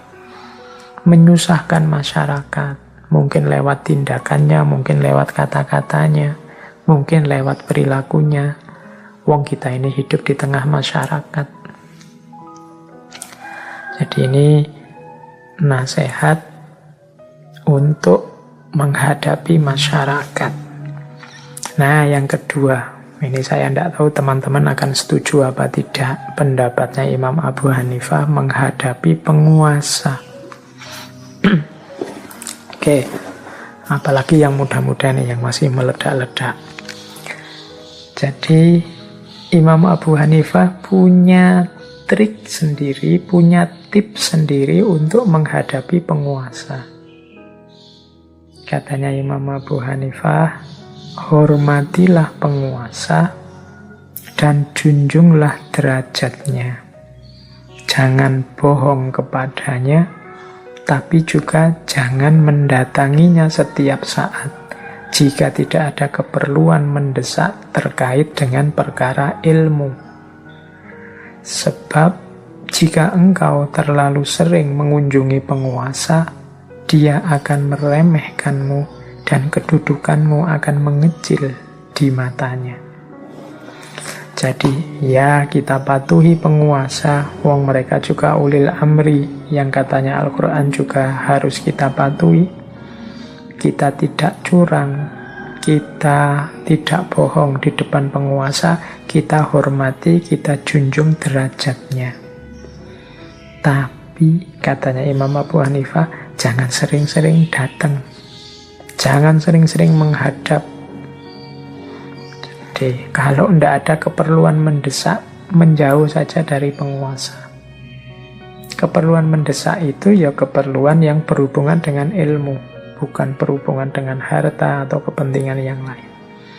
Jadi, bukan kita ini maksudnya murid-muridnya, ya berarti para ulama yang mendatangi mereka. Ya kalau butuh ya mereka yang mendatangi kita, kecuali memang ada yang urgent sekali urusan dengan ilmu, mungkin ada kebenaran yang dilanggar, atau mungkin ada hal-hal dalam ilmu yang tidak ditunaikan, boleh menghadap. Mengapa sih jangan sering-sering menghadap? Karena kalau engkau sering mengunjungi penguasa, dia akan meremehkanmu, kedudukanmu akan kecil di matanya.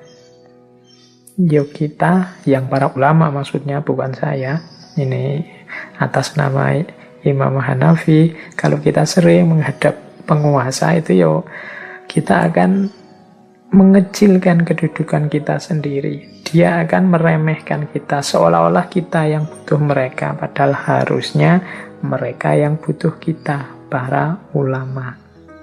Nah ini nasihatnya Imam Abu Hanifah. Apa ndak boleh ketemu penguasa? Boleh, ini ya jangan sering-sering. Dan kalau bisa ya ketemu itu untuk urusan yang eksistensial, urusan yang penting.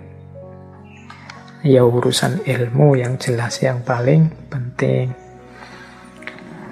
Terus ini yang pertama ya, untuk yang teman-teman muda, ini kan elit-elit intelektual, calon-calon ulama. Yang kedua, tentang penguasa, jika engkau melihat penguasa melakukan sesuatu yang tidak sesuai dengan pendapat yang engkau anut, katakanlah itu padanya seraya tetap menjaga sikap loyalmu kepadanya. Sebab ia memiliki kekuasaan yang lebih tinggi daripadamu. Jadi nanti akan ada momen ketika yang dilakukan oleh penguasa menurut kita tidak cocok, tidak benar, keliru itu. Ya tentu saja tidak boleh diam saja.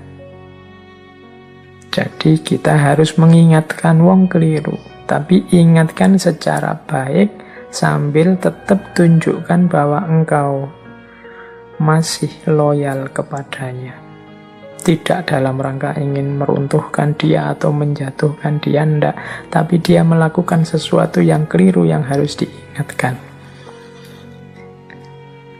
Imam Abu Hanifah memberi contoh. Engkau bisa berkata kepadanya seperti ini, saya tetap loyal kepadamu, wahai Sultan, dalam hal-hal di mana engkau memiliki kekuasaan atasku. Tetapi tindakanmu tidak sesuai dengan ilmu dan pendapat yang aku miliki. Jadi ini adabnya, kalau versinya Imam Abu Hanifah, ya tegaskan bahwa ya, jangan khawatir, aku loyal padamu, aku setia padamu karena engkau adalah pemimpinku, tapi ada tindakanmu yang menurut aku tidak cocok dengan kebenaran, dengan ilmu yang aku yakini. Nah, bla bla bla bla dan seterusnya. Tunjukkan di mana salahnya, tunjukkan di mana harus diluruskan. Itulah caranya menghadapi penguasa. Ya monggo, ini sebenarnya bisa diperdebatkan panjang. Misalnya teman-teman bisa ngeyel, lah iya Pak, kalau pemimpinnya mau mendengarkan, kalau tidak mau mendengarkan, ya makanya carilah pemimpin yang mau mendengarkan. Khususnya ini kan para ulama. Jadi ini cirinya. Jadi pemimpin yang mau mendengarkan, ulama yang juga bisa mengingatkan dengan baik. Tidak sekedar marah-marah, tidak sekedar merusak-merusak, tapi punya strategi. Karena kadang-kadang strategi itu lebih penting dalam rangka mensukseskan tujuan-tujuan kita besar atau kecil. Ini versinya Imam Abu Hanifah. Jadi setelah tadi bagaimana caranya hidup di tengah masyarakat, kemudian caranya menghadapi penguasa. Oke, ambil nafas sebentar. Boleh minum yang sudah siap-siap minuman. Oke, nah nasihat selanjutnya. Ini saya tidak tahu setuju apa tidak teman-teman yang belum menikah ini ya. Ini nasihat tentang mencari ilmu dan menikah. Mana yang didahulukan, mana yang dikemudiankan. Kalau ini versinya Imam Abu Hanifah. Ini menasehati murid-muridnya begini. Jangan engkau terburu-buru untuk menikah, kecuali setelah engkau tahu bahwasanya engkau sudah mampu untuk bertanggung jawab memenuhi seluruh kebutuhan istrimu. Carilah ilmu dahulu sampai terkumpulkan. Barulah kemudian kumpulkan harta benda dari jalan yang halal. Setelah itu menikahlah. Jadi ternyata urutannya menurut Imam Abu Hanifah, ilmu dulu, baru harta, baru istri. Alasannya apa? Jika engkau mencari harta benda di saat mencari ilmu, maka engkau akan lemah dalam mendapatkan ilmu. Karena harta benda selalu mengajak untuk terus berniaga dengan orang-orang di sekitarmu. Dan engkau akan tersibukkan dengan urusan dunia juga perempuan sebelum engkau benar-benar mendapatkan ilmu. Jika itu yang terjadi, maka waktumu akan tersia-siakan. Dan engkau juga akan mempunyai banyak anak, keluargamu akan menjadi semakin banyak juga. Oleh karena itu, maka engkau sangat berhajat untuk memenuhi kebutuhan-kebutuhan mereka, sehingga akan membuat engkau meninggalkan ilmu.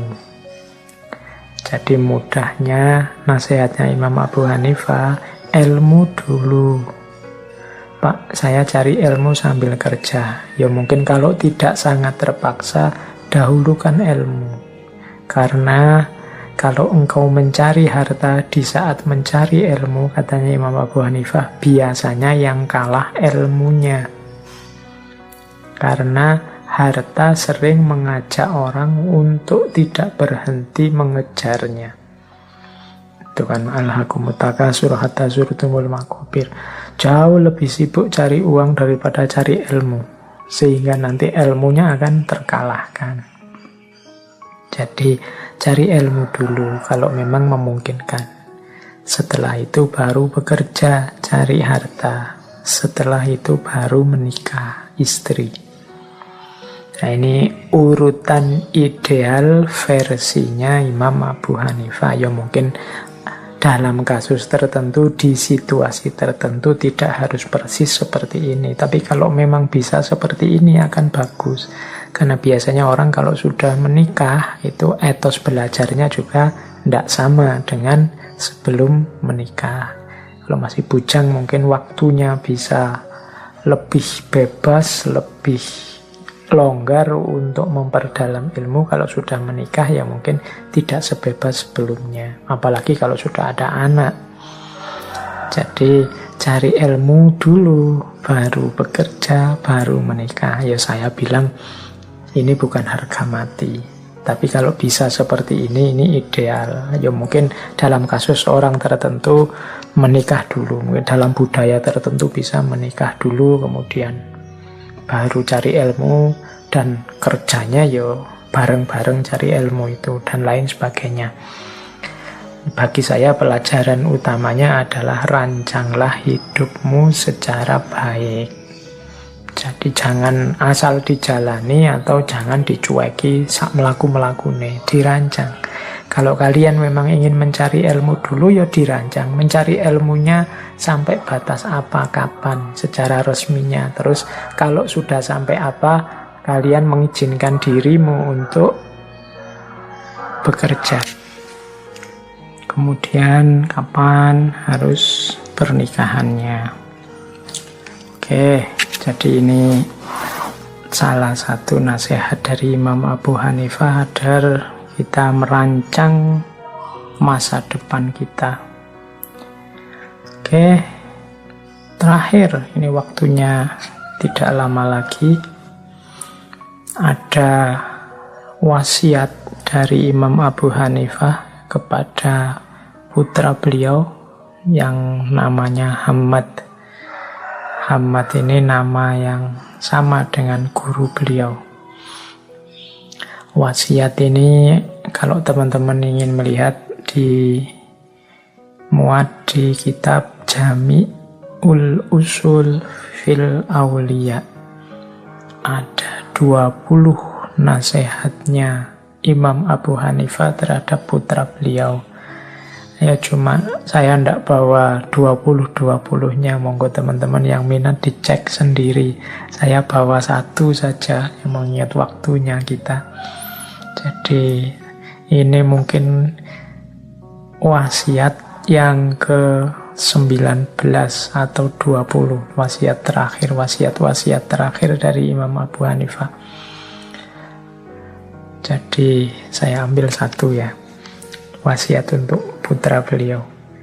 Katanya Imam Abu Hanifah kepada Hammad, hendaklah engkau berpegang dan bersandar pada 5 hadis yang telah aku seleksi dari 500.000 hadis. Nah ini, jadi Imam Abu Hanifah menasihati putra beliau dengan 5 hadis favorit beliau. Makanya ini yang saya cantumkan, tidak 19 yang lain, mungkin 19 yang lain. Silahkan teman-teman lihat sendiri. Insya Allah isinya baik-baik. Apa sih 5 hadis favoritnya Imam Abu Hanifah yang beliau menyeleksi dari 500.000 hadis? Yang pertama adalah innamal a'malu binniyat wa innama likulli imri'in ma nawa. Sesungguhnya amal perbuatan itu tergantung niatnya. Jadi ini teman-teman pastinya sudah ngerti ya. Jangan lupa niat yang baik. Dalam hidup kita ada banyak aktivitas, ada banyak kegiatan. Kegiatan itu bisa bernilai ibadah, bisa bernilai sekedar capek, bisa bernilai hasil duniawi, bisa bernilai dan macam-macam. Semuanya kuncinya di niat. Nanti itu hadisnya sebenarnya panjang, termasuk ya barang siapa. Kalau niatnya hanya dunia, ya hanya itu saja yang diperoleh. Kalau niatnya hanya perempuan untuk dinikahi, mungkin ya hanya itu saja yang diperoleh. Kuncinya tetap ada pada niat.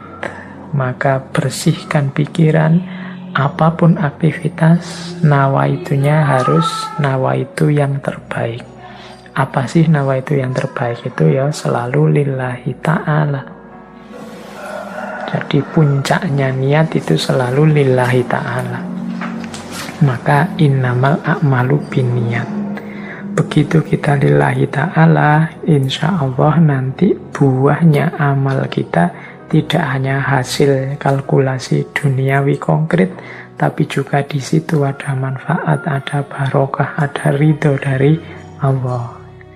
Jadi yang pertama ini favoritnya Imam Abu Hanifah yang dinasihatkan kepada putra beliau. Yang kedua, min husni islamil mar'i tarkuhu ma la ya'ni.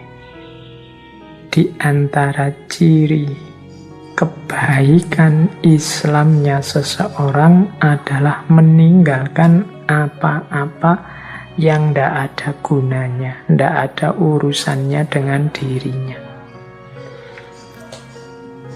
Jadi hadis ini dinasihatkan oleh Imam Abu Hanifah kepada putra beliau untuk mengingatkan putranya, mungkin ya dengan kata lain, wahai anakku, jangan disibukkan oleh hal-hal yang tidak ada gunanya. Muslim yang baik itu meninggalkan apa-apa yang tidak ada gunanya. Tidak ada gunanya saja jangan, apalagi yang jelek-jelek.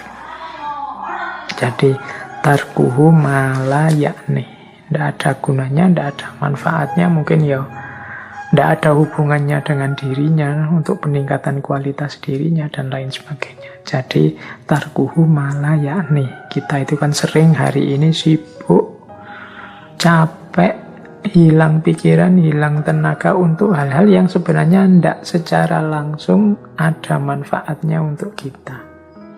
Tarkuhu mala yakni, capek mengembangkan konflik, capek mencari kesalahannya orang lain, capek menunggu kejatuhan orang yang kamu benci dan lain sebagainya. Maka yuk ditinggal yang tidak ada gunanya. Ngapain hidup kita isi dengan yang manfaat-manfaat. Yang ketiga, la yu'minu ahadukum hatta yuhibbu li akhihi ma yuhibbu li nafsi. Tidak beriman seseorang di antara kalian sampai dia mencintai saudaranya seperti mencintai dirinya sendiri. Ini kalimatnya agak dahsyat. La yu'minu, tidak beriman.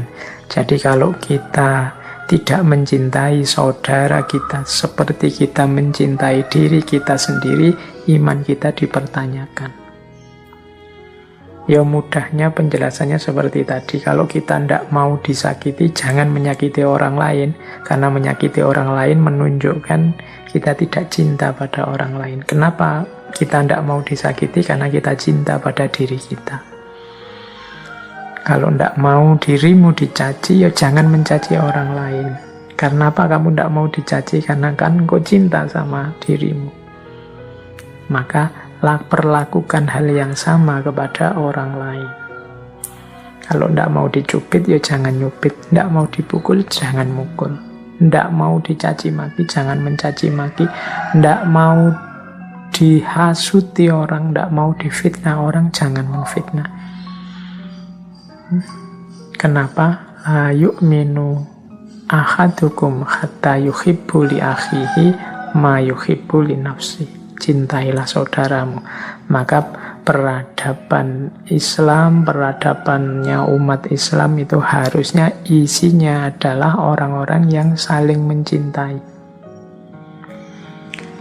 Oke, bukan orang-orang yang saling memarahi, bukan orang-orang yang saling caci maki, bukan orang-orang yang saling mencari kesalahan, bukan orang-orang yang saling ingin menang sendiri. Kalau fenomena ini ada, berarti keimanan kita harus disempurnakan lagi. Hadis yang ketiga favoritnya Imam Abu Hanifah. Hadis yang keempat. Nah, ini nasihat untuk menjaga diri. Innal halala bayyinun wa innal harama bayyinun wa bainahuma umurun mutasyabihat mustabihat la ya'lamuhunna katsirum minan nas famanittaqas syubuhat istabarra lidinihi wa irdihi wa man waqa'a fis syubuhat waqa'a fil haram. Karro'i yar'a haulal hima yushiku ayar ta'afi. Ala wa inna likulli malikin hima. Ala wa inna himallahi maharimuhu. Ala wa inna fil jasadi mudghotun idza soluhal jasadu kulluhu wa idza fasadat fasadal jasadu kulluhu. Ala wa hiyal qalb. Jadi ini, kalau diterjemahkan, sesungguhnya yang halal telah jelas dan yang haram juga telah jelas.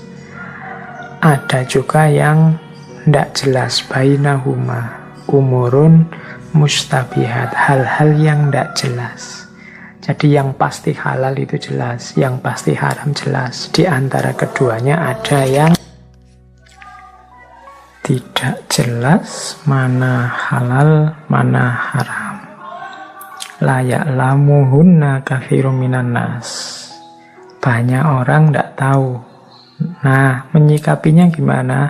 Barang siapa hati-hati terhadap yang tidak jelas ini, maka agamanya dan kehormatannya akan selamat. Tapi barang siapa yang nekat saja nabrak yang tidak jelas, kemungkinan dia akan masuk ke dalam hal yang haram karena tidak hati-hati. Karro'i yar'a haulal khimah, seperti seorang penggembala yang menggembala di tepi jurang. Dikhawatirkan akan terjatuh ke dalamnya. Jadi kalau ada yang meragukan ini halal apa haram, mending hati-hati dulu, jangan ditabrak saja, khawatirnya ternyata memang haram. Seperti kalau kita menggembala di pinggir jurang, ya untuk hati-hatinya minggir saja dulu, jangan nekat. Kalau itu jurang beneran kan ya hasilnya fatal. Ala wa inna likulli malikin khimah, sesungguhnya setiap pemilik itu punya jurang-jurangnya, dan jurang-jurangnya Allah itu yang haram-haram. Oke, intinya yang belakang ini, yang populer sekali. Sesungguhnya dalam jasad kita ada segumpal daging yang jika segumpal ini baik, maka seluruh tubuh kita, seluruh hidup kita akan baik. Tapi kalau dia rusak, maka seluruh hidup kita juga rusak. Ala wahyal qalb, dan itu adalah kolbu kita. Jadi ini dijelaskan panjang lebar kalau teman-teman belajar di tasawuf, bagaimana vitalnya, bagaimana pentingnya qalb ini. Jadi ini hadis yang keempat tentang hati-hati biar tidak terjatuh dalam keharaman, kemudian juga untuk menjaga hati kita agar selalu baik, selalu soleh. Karena disitulah kuncinya hidup kita. Yang terakhir, yang kelima, al-muslimu man salimal muslimuna min lisanihi wa ra'iyatihi. Jadi muslim yang sejati itu adalah orang yang umat Islam yang lain merasa aman dari mulutnya dan dari tangannya. Jadi hadis ini memberikan parameter pada kita. Kalau teman-teman tanya, aku ini muslim yang baik apa enggak sih? Di antara parameternya adalah coba dicek. Orang lain itu merasa aman enggak dari mulut kita dan dari tangan kita. Nah, kalau mereka aman, mau dekat-dekat dengan kita, enggak mungkin kita menyakiti dia baik lewat mulut atau lewat tangan kita, ya insya Allah kita muslim yang baik. Nah, hari ini kan kadang-kadang mungkin karena kita suka menjelek-jelekkan orang atau suka mencaci orang atau suka memfitnah orang, itu kan berarti orang tidak aman dari lisan kita sehingga mereka terus menjauh dari kita. Misalnya, jangan deket-deket itu kalau ngomong nyelekit, jangan deket-deket dia kalau maki-maki membuat kita tersinggung dan lain sebagainya. Itu berarti tidak salimah, orang muslim yang lain tidak aman dari mulut kita, apalagi dari tangan kita, disakiti, dipukuli, dirusak dan lain sebagainya. Kalau masih ada ini, ya berarti keislaman kita belum baik. Karena muslim itu cirinya adalah yang lain aman, nyaman, tidak khawatir tersakiti oleh mulut kita maupun oleh tangan kita. Nah, ini salah satu nasihatnya Imam Abu Hanifah kepada putra beliau. Oke, baik. Saya kira ini ya teman-teman materi untuk malam hari ini, memperkenalkan keagungan seorang faqih besar, Imam Abu Hanifah. Semoga hikmah-hikmah yang tadi kita jelajahi sedikit atau banyak memberi manfaat. Syukur-syukur ada maslahat sosial yang bisa kita ambil dari sana. Baik teman-teman, kita lanjutkan lagi ngaji kita minggu depan. Untuk malam hari ini saya kira cukup. Mohon maaf kalau ada yang keliru-keliru, yang salah-salah, monggo disampaikan saja kalau memang ada yang keliru, ada yang salah, atau ada yang ingin ditambahkan. Kurang lebihnya mohon maaf. Wallahul muwafiq, wallahu a'lam bissawab. Wassalamualaikum warahmatullahi wabarakatuh.